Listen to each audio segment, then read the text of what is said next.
Imaginons un instant la scène.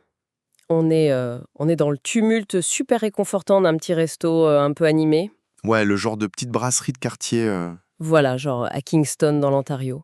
Le bruit des couverts qui s'entrechoquent, les conversations un peu feutrées en fond. C'est le genre d'endroit parfait pour juste s'asseoir et observer les gens. Complètement. C'est un super terrain d'observation. Et d'ailleurs, si on s'arrête vraiment sur les détails, on remarque des trucs fascinants. Par exemple, à une table sur la gauche, il y a deux jeunes femmes. Physiquement, elles sont là. Elles sont assises face à face. Mais mentalement, elles sont à des kilomètres. Exactement. Leurs visages sont juste éclairés par la petite lueur bleue de leur téléphone. Elles relèvent la tête genre à peine quelques secondes entre deux messages frénétiques. Elles échangent un demi-sourire un peu distrait et bam, elles replongent direct dans leurs écrans. Ce qui est une scène tellement banale aujourd'hui. C'est fou, hein? Et juste en face d'elles, le contraste est saisissant. Il y a un couple visiblement absorbé par une conversation hyper profonde, les yeux fixés l'un sur l'autre, ils sont totalement imperméables au brouhaha autour. Ce genre de scène, en fait, ça agit comme un microcosme. Chaque table raconte une histoire bien distincte sur la façon dont notre cerveau traite ou filtre son environnement. Ouais. C'est pas qu'une question de politesse ou de sociabilité, tu vois. C'est vraiment une question d'allocation de ressources cognitives. Un peu plus loin, t'as un autre client qui commande ses œufs brouillés au comptoir. Sauf qu'en même temps, il tape du pied au rythme d'une chanson des Sheeran à la radio et il essaie d'écouter la commande de la personne avec lui. Le cerveau qui mouline, quoi. Voilà, on sent qu'il essaie de jongler entre la musique, le menu, la discussion. Et mon préféré, c'est cet homme accoudé au bar. Il a les yeux rivés sur un écran qui diffuse les moments forts d'un match de foot. Il a l'air complètement ailleurs, non, Ellie? Complètement perdu dans ses pensées, le regard vide. Et puis d'un coup, une sorte d'onde de choc le traverse, un vrai moment eureka. Il sort précipitamment un carnet et il se met à gribouiller une idée à toute vitesse. Toutes ces scènes qu'on tire des recherches qu'on explore aujourd'hui, elles mettent en lumière une seule et même force invisible. Et le fil conducteur ici, c'est l'attention, ou plus précisément ce que les chercheurs appellent l'espace attentionnel. L'espace attentionnel, ouais. C'est un peu la toile de fond de notre existence entière. Ce qui ressort des données actuelles sur la mécanique de notre cerveau, c'est que même les plus grands spécialistes de la productivité se retrouvent aujourd'hui totalement dépassés. C'est clair, on a tous cette impression. On traverse une époque étrange en fait, où il est devenu banal, voire presque valorisé, de se sentir constamment débordé, de courir dans tous les sens, de fragmenter son esprit sur 1000 tâches en même temps. Et le résultat, c'est cette sensation épuisante à la fin de la journée de n'avoir rien accompli de vraiment significatif. Absolument. D'accord, on va décortiquer ça, parce que l'objectif de notre réflexion aujourd'hui, pour quiconque a déjà ressenti cette fatigue mentale d'être tout le temps sur le pont mais de faire du surplace, c'est de comprendre les rouages de cette machine. Exactement. Il s'agit de voir comment désactiver ce fameux mode pilote automatique, comment maîtriser ces distractions qui parasitent notre bande passante, et surtout, saisir la différence neurobiologique entre la concentration intense et ce moment magique où le vagabondage mental devient créatif. Et pour bien comprendre, commençons par définir cet espace attentionnel. Il faut l'imaginer comme la mémoire vive d'un ordinateur, la fameuse mémoire RAM. Donc, un truc très limité par définition. C'est très limité. On ne peut y faire tenir qu'un certain nombre d'éléments à un instant T. Et par défaut, pour éviter la surchauffe et économiser un maximum de glucose parce que c'est le carburant du cerveau, notre esprit adore basculer en arrière-plan, sur ce fameux pilote automatique. C'est un peu un mécanisme de survie, non? Totalement. Ça permet de marcher, de respirer, d'éviter un obstacle dans la rue, sans avoir à calculer consciemment chaque trajectoire. Le vrai danger, par contre, survient quand ce mode d'économie d'énergie vient contaminer nos tâches complexes, ou même notre simple présence au monde. Ah oui, et ça explique tellement de situations complètement absurdes du quotidien. Genre quoi? Par exemple, percuter une boîte aux lettres dans la rue parce qu'on tape un SMS en marchant. Ah oui, le grand classique. Le cerveau a alloué toute la RAM au téléphone et le pilote automatique gère super mal la navigation spatiale inattendue. Ou alors, être dans sa cuisine, penser à une réunion hyper stressante de la journée et paf, verser du bicarbonate de soude au lieu de la levure dans une pâte à gâteau. Ça m'est déjà arrivé. Pareil. Et mon exemple préféré, c'est l'expérience du cinéma. Ressortir de la salle avec une nausée terrible parce qu'on vient d'ingurgiter un seau entier de popcorn sans même s'en rendre compte. On n'a même pas senti le goût. On est complètement déconnecté du corps? Ou le grand classique du supermarché, tu sais, oublier de mettre le petit séparateur de course sur le tapis pour la personne suivante.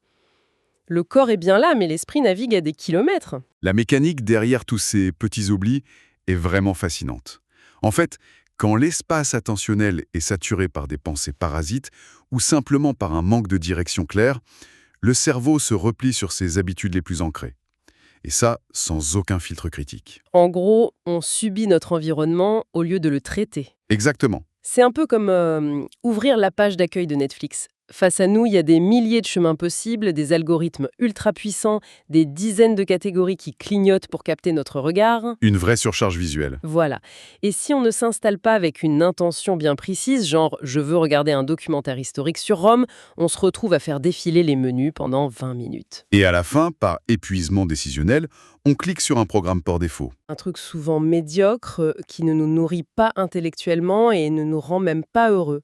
Et j'ai l'impression que notre attention face aux stimuli de la journée, elle fonctionne avec exactement la même vulnérabilité. Cette métaphore de l'épuisement décisionnel est super juste.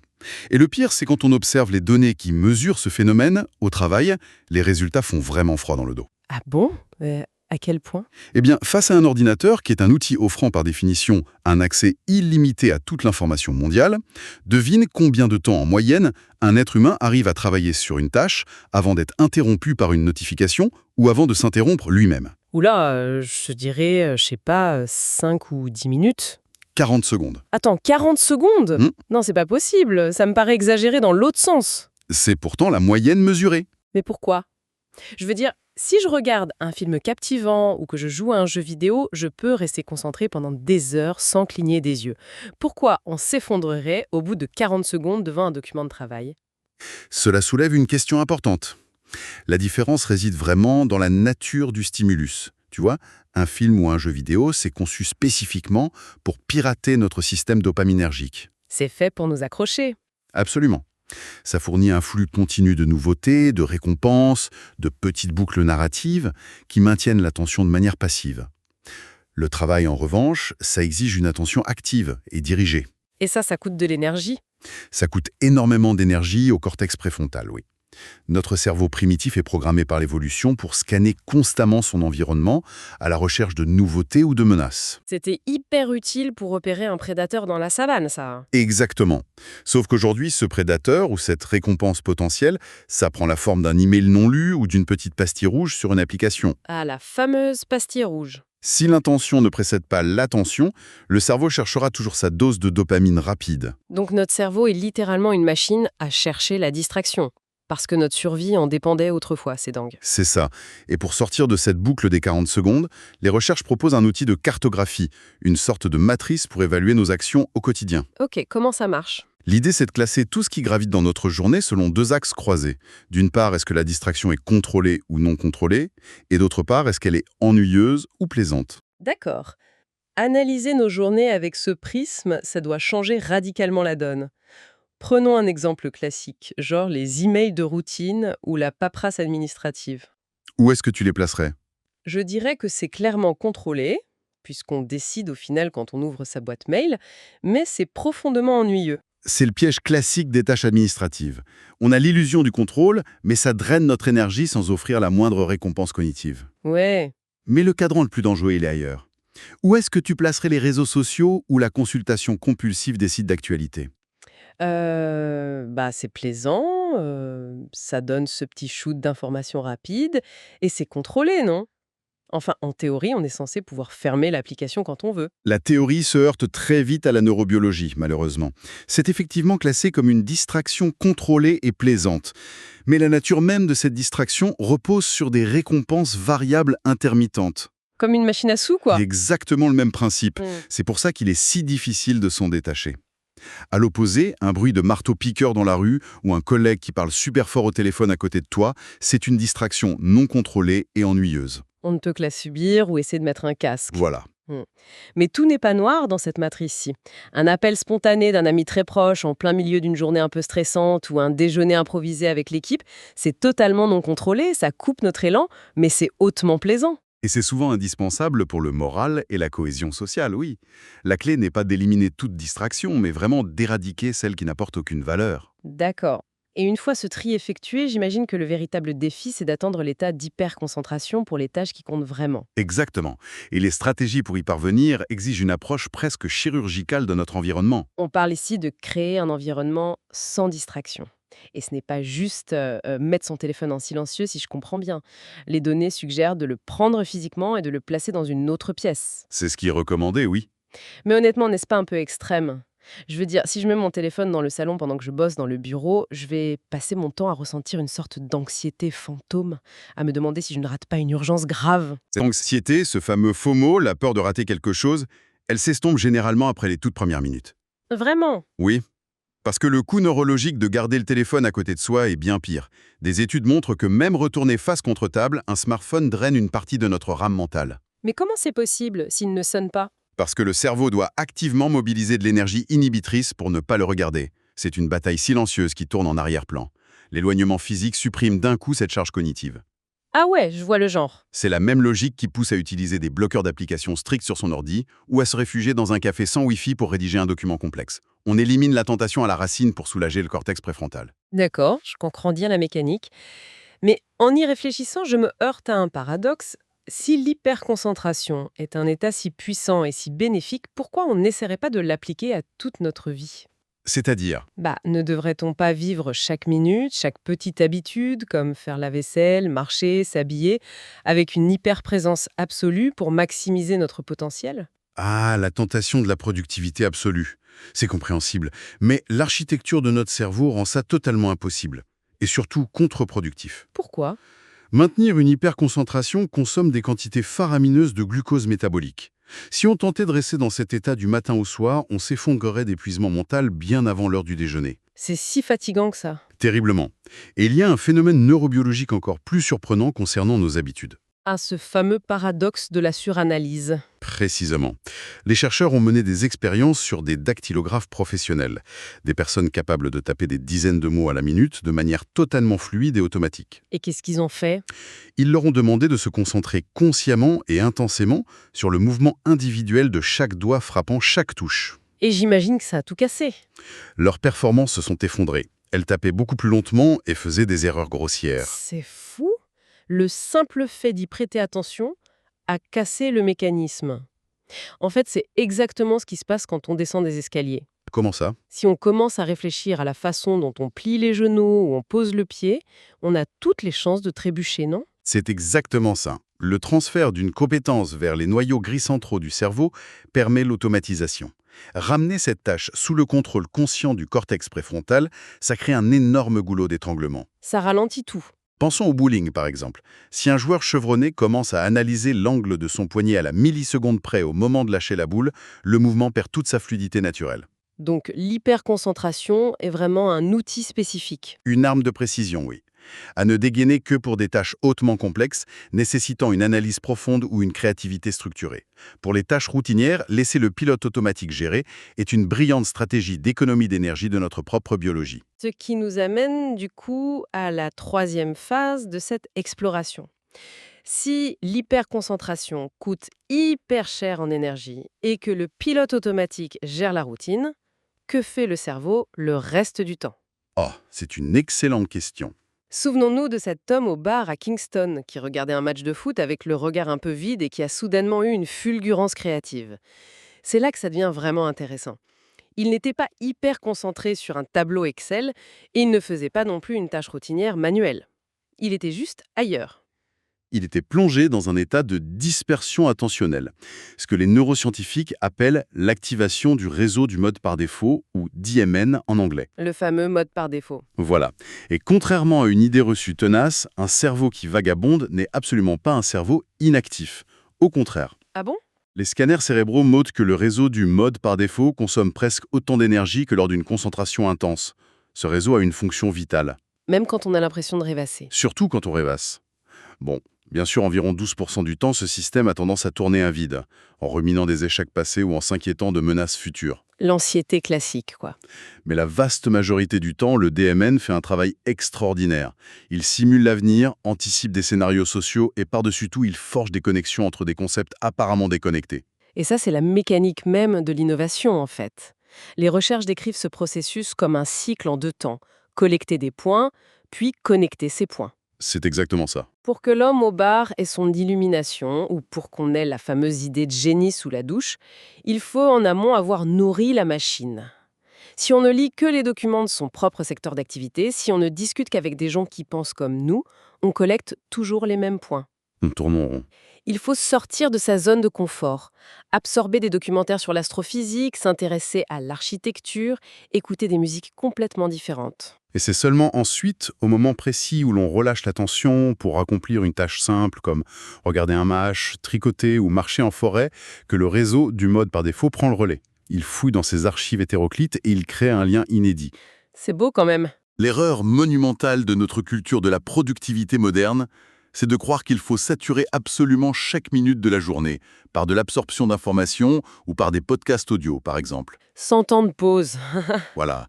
Sans ce temps de jachère, sans ce vagabondage mental régulier, les informations s'accumulent sans jamais se synthétiser. L'ennui, ou plutôt le repos cognitif, est le terreau exclusif de la créativité. Très bien. On comprend bien les concepts neurobiologiques là. L'hyperconcentration pour l'exécution complexe et la dispersion pour la créativité. Mais comment on traduit cette science en pratique tangible? Il y a des outils très concrets pour ça. Comment on s'équipe au quotidien face à un environnement qui est littéralement conçu pour nous distraire? Les recherches mettent en avant une boîte à outils tactique vraiment fascinante. La première technique qui m'a frappée, c'est l'utilisation d'un carnet des distractions. C'est un concept directement lié à l'effet Zeigarnik. C'est quoi déjà? C'est un principe psychologique qui veut que les tâches inachevées créent une tension cognitive continue dans notre esprit. Exactement. Quand on décide d'entrer en hyperconcentration sur un rapport compliqué, inévitablement, au bout de 5 minutes, le cerveau panique et nous envoie des alertes du genre « N'oublie pas d'acheter du pain » ou « Il faut absolument répondre à ce mail du comptable ». Des pensées intrusives classiques. Et plutôt que de céder et de changer d'onglet, ce qui détruirait notre concentration, ou d'essayer de refouler la pensée, ce qui consommerait de la RAM mentale, on note simplement cette pensée sur le petit carnet ouvert juste à côté de nous. C'est l'équivalent mental de fermer des dizaines d'onglets inutiles sur un navigateur web. On dit au cerveau, t'inquiète, c'est sécurisé sur le papier, tu peux arrêter de m'en parler. C'est une méthode de décharge cognitive d'une redoutable efficacité.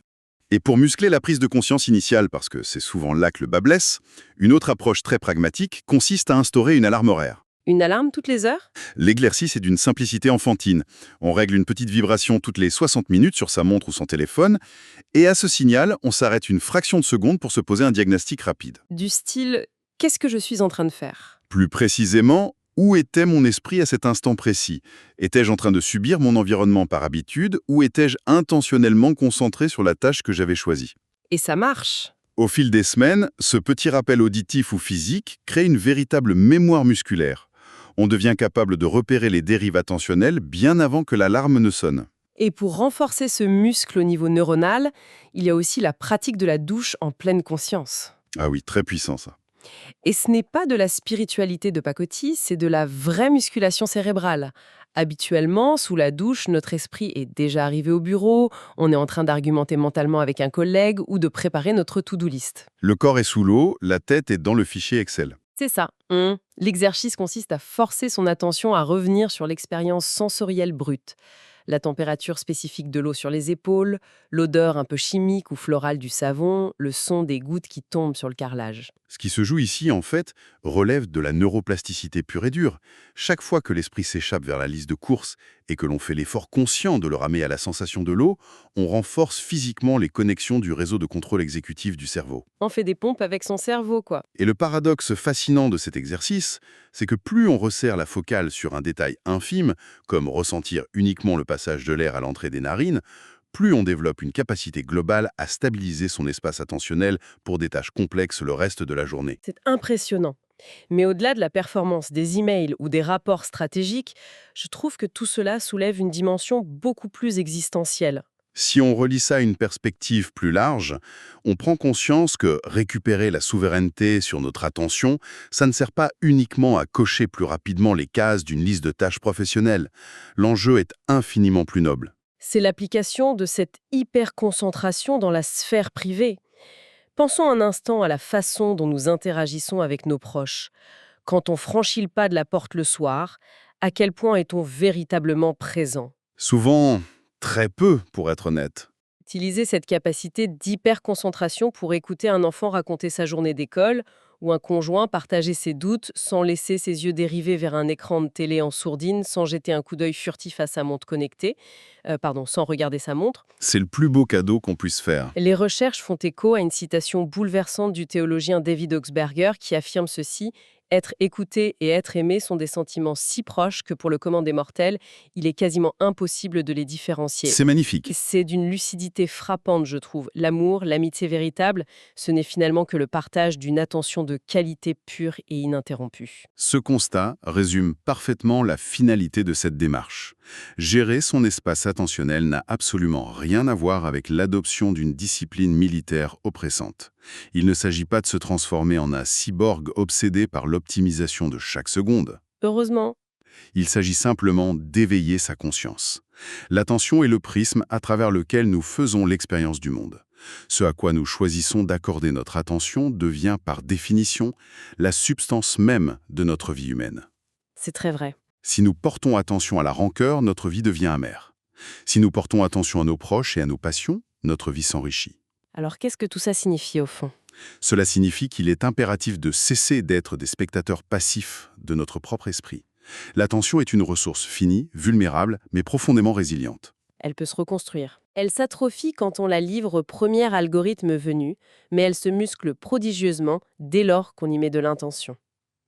C'est accepter de traverser l'inconfort initial du silence et de l'ennui quand on coupe enfin les notifications. Parce que ce qui nous attend de l'autre côté de cet inconfort, c'est une pensée beaucoup plus affûtée, une capacité d'émerveillement retrouvée et des liens humains d'une profondeur inédite. C'est une reconquête de notre souveraineté cognitive. Une reconquête qui exige de l'audace au quotidien, c'est sûr, mais dont les bénéfices transforment la nature même de notre réalité. Ce qui fait émerger une pensée assez vertigineuse pour clore cette réflexion, en mettant bout à bout l'ensemble de ces mécanismes neurobiologiques et psychologiques, on réalise que l'attention est vraiment le pinceau qui dessine notre réalité quotidienne. Absolument. Or, nous vivons dans une économie où des armées d'ingénieurs déploient des trésors d'intelligence pour capter cette ressource gratuitement et la revendre. Si notre attention détermine notre réalité et que nous la laissons être systématiquement détournée par des flux d'informations qui ne servent ni notre croissance personnelle ni notre bonheur, Oui, c'est la grande tragédie moderne. la véritable question qui se pose est la suivante: dans la réalité, de qui sommes-nous réellement en train de vivre ? C'est une question fondamentale qui mérite d'infuser bien au-delà de cette discussion. Complètement. La prochaine fois que le tumulte du quotidien rappellera l'ambiance de ce petit restaurant animé de Kingston, l'idéal serait de prendre un instant pour observer la scène, de remarquer où se pose l'attention des autres, et surtout où se pose la nôtre. Ça commence par cette simple observation. Le pouvoir de l'hyperconcentration et la magie du vagabondage créatif n'attendent que d'être réactivés. Il suffit parfois simplement d'éteindre un écran, de sortir marcher sans but précis, de laisser le cerveau faire son travail de connexion et de reprendre enfin les commandes de sa propre réalité.